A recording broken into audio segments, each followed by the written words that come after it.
let's talk about what changed for last week. And we have a lot of changes actually. I just speak with one of my clients today. We have appointment this morning, and I told him like what's happening in the market.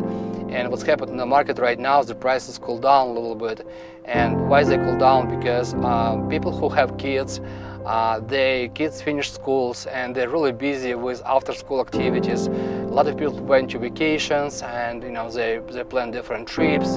And I can say probably 50% of the home buyers, they are not shopping right now. They just pull up from the market for probably a couple, 2-3 weeks until they settle down with the family for the summer and decide what to do next.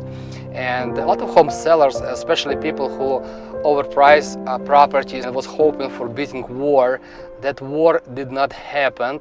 And what's happening is actually they just property sits in the market, and we see price reduction right now. So in Kirkland, Bellevue, even Seattle, so people reduce prices to sell, and property probably has to be listed 5% below market value to create competition.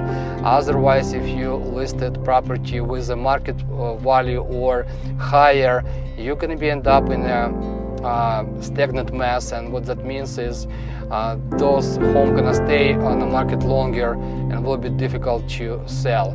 I hope this information will be helpful for you guys, and this is my thoughts for today.